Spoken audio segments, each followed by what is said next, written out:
আল্লাহ রাসূল করিম সাল্লাল্লাহু আলাইহি ওয়াসাল্লাম চলে যাওয়ার পরে সাহাবায়ে কেরামরা এই দিন কায়েমের ঝান্ডা ধরেছিলেন। এর পরবর্তী ধারাবাহিক থেকে শুরু করে এই উপমহাদেশের জমিনে পুরা পৃথিবীর মধ্যে দিন কায়েমের আন্দোলন জারি রেখেছিলেন। মিশরের মধ্যে শহীদ হাসান আল বান্না, সাইয়েদ কুতুব শহীদ দিন কায়েমের ব্যবস্থা করেছিলেন, সেখানে দিন কায়েম করার জন্য চেষ্টা করে গিয়েছিলেন। আলজেরিয়ার মধ্যে আব্বাস মাদানি চেষ্টা করে গিয়েছিলেন। ভারতীয় উপমহাদেশের মধ্যে মাওলানা মওদুদী রাহিমাহুল্লাহ চেষ্টা করে গিয়েছিলেন।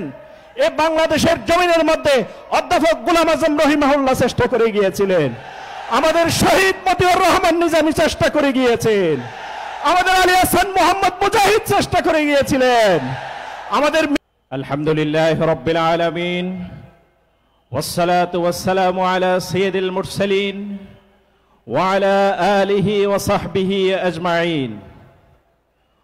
ঐতিহাসিক চট্টগ্রাম ইসলামী সমাজ কল্যাণ পরিষদ কর্তৃক আয়োজিত আজকের এই তাফসীরুল কোরআন মাহফিলে উপস্থিত সম্মানিত আসাইতিজায়ে কেরাম, সম্মানিত রাজনৈতিক নেতৃবৃন্দ, সম্মানিত সাংবাদিক বন্ধুরা, আমার সামনে উপবিষ্ট বীর চট্টলার তৌহিদি জনতা, আসসালামু আলাইকুম ওয়া রাহমাতুল্লাহি ওয়া বারাকাতুহু। সর্বপ্রথম মহান আল্লাহ তাআলার দরবারে শুকরিয়া আদায় করছি যে আল্লাহ তাআলার অশেষ মেহেরবানিতে দীর্ঘ অনেক বছর পরে আল্লাহ তাআলা আমাদেরকে আবার সুযোগ করে দিয়েছেন এই কোরআনের মাহফিলে আসার। এজন্য আল্লাহ তাআলার দরবারে শুকরিয়া জ্ঞাপন করছি, আলহামদুলিল্লাহ। দরুদ সালাম প্রেরণ করছি মানবতার মুক্তির দূত, মানবতার মুক্তির দিশারি, মানবতার মুক্তির কাণ্ডারি, উত্তাল তরঙ্গের পাঞ্জরি হযরত মুহাম্মদ মুস্তাফা সাল্লাল্লাহু আলাইহি ওয়াসাল্লামের প্রতি, যার আনিত বিধানকে বাস্তবায়ন করার জন্য এই জমিনের মধ্যে আমাদের আগমন। পৃথিবীর ইতিহাসের যাত্রা থেকে শুরু করে আজ পর্যন্ত ইসলামী আন্দোলনের জন্য শাহাদাত বরণ করেছেন। বিশেষ করে 24 জুলাইয়ের আন্দোলনে যারা শাহাদাত বরণ করেছেন তাদের জন্য জান্নাতের সর্বোচ্চ স্থান কামনা করে আমি আমার সংক্ষিপ্ত বক্তব্য পেশ করব ইনশাআল্লাহ। সম্মানিত উপস্থিতি, আল্লাহ তাআলা এই দুনিয়ার জমিনে পাঠানোর পূর্বে আমাদেরকে রূহের জগতে রেখেছিলেন। সেখান থেকে আল্লাহ রাব্বুল আলামিন কোরআনের মাধ্যমে আমাদেরকে জানিয়েছেন, ইকরা বিসমি রাব্বিকাল্লাযী খালাক, খালাকাল ইনসানা মিন আলাক। আল্লাহ তাআলা মানুষকে রক্তপিণ্ড থেকে সৃষ্টি করেছেন। সেখান থেকে আমরা মায়ের জরায়ুর মধ্যে ছিলাম। মায়ের জরায়ুর মধ্যে থেকে আমরা দুনিয়ার মধ্যে আগমন করলাম। কারোর বয়স এখন 20 বছর, কারোর বয়স 30 বছর, কারোর বয়স 50 বছর বা তরুদ্ধ। কিন্তু একটা পর্যায়ে গিয়ে আমাদেরকে মৃত্যুকুলে ধাবিত হতে পারে। এই মৃত্যু বরণ করাই দুনিয়াতে আসলাম, গেলাম, চলে গেলাম, এটাই যদি জীবনের উদ্দেশ্য হয়ে থাকে আমাদের জীবনের উদ্দেশ্য ব্যর্থ। আল্লাহ তাআলা আমাদেরকে জীবনের উদ্দেশ্য সম্পর্কে বলেছেন, ওয়ামা খালাকতুল জিন্না ওয়াল ইনসা ইল্লা লিয়াবুদুন। আল্লাহ তাআলা জিন জাতি মানব জাতিকে সৃষ্টি করেছেন আল্লাহ তাআলার ইবাদত করার জন্য।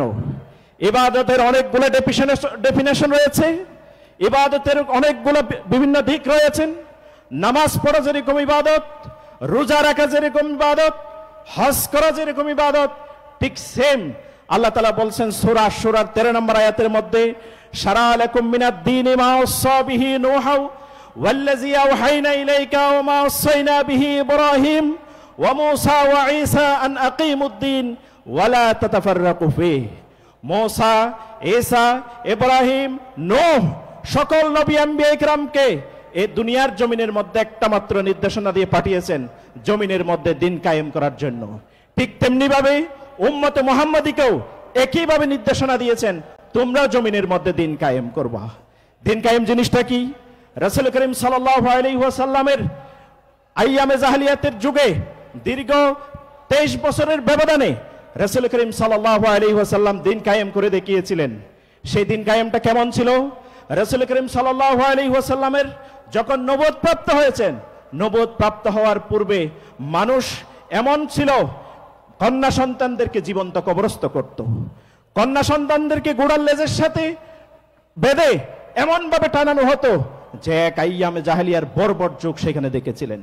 রাসূল করিম সাল্লাল্লাহু আলাইহি ওয়াসাল্লামের 23 বছর পরে সেখানে দেখতে পেয়েছেন যে নারী মানুষরা একটা মুরগিকে জবাই করার ক্ষেত্রে কষ্ট দিয়ে জবাই করবে, সেটা মানুষের অন্তর সহ্য করে নাই। রাসূল করিম সাল্লাল্লাহু আলাইহি ওয়াসাল্লাম সেখানে উপস্থাপন করেছেন, নারীরা সানা থেকে হাজরা মাউত পর্যন্ত চলে যাবে, আল্লাহর ভয় ছাড়া দ্বিতীয় কোনো ভয় থাকবে না। সেরকম একটা দিন কায়েম রাসূল করিম সাল্লাল্লাহু আলাইহি ওয়াসাল্লাম করেছিলেন। আমরা ঠিক সেম সেরকম একটা দিন কায়েমের ব্যবস্থা করতে চাই, আমরা চাই না? আল্লাহ রাসূল করিম সাল্লাল্লাহু আলাইহি ওয়াসাল্লাম চলে যাওয়ার পরে সাহাবায়ে কেরামরা এই দিন কায়েমের ঝান্ডা ধরেছিলেন। এর পরবর্তী ধারাবাহিক থেকে শুরু করে এই উপমহাদেশের জমিনে পুরা পৃথিবীর মধ্যে দিন কায়েমের আন্দোলন জারি রেখেছিলেন। মিশরের মধ্যে শহীদ হাসান আল বান্না, সাইয়েদ কুতুব শহীদ দিন কায়েমের ব্যবস্থা করেছিলেন, সেখানে দিন কায়েম করার জন্য চেষ্টা করে গিয়েছিলেন। আলজেরিয়ার মধ্যে আব্বাস মাদানি চেষ্টা করে গিয়েছিলেন। ভারতীয় উপমহাদেশের মধ্যে মাওলানা মওদুদী রাহিমাহুল্লাহ চেষ্টা করে গিয়েছিলেন। এই বাংলাদেশের জমিনের মধ্যে অধ্যাপক গোলাম আজম রাহিমাহুল্লাহ চেষ্টা করে গিয়েছিলেন। আমাদের শহীদ মতিউর রহমান নিজামী চেষ্টা করে গিয়েছেন। আমাদের আলী হাসান মোহাম্মদ মুজাহিদ চেষ্টা করে গিয়েছিলেন। আমাদের মীর কাসেম আলী মিন্টু ভাই চেষ্টা করে গিয়েছিলেন। আমাদের আর শহীদ আব্দুল কাদের মোল্লা রাহিমাহুল্লাহ চেষ্টা করে গিয়েছিলেন। এইভাবে বাংলাদেশের জমিনে চেষ্টা করে গিয়েছিলেন। আগামী দিন আপনারা চেষ্টা অব্যাহত রাখবেন ইনশাআল্লাহ।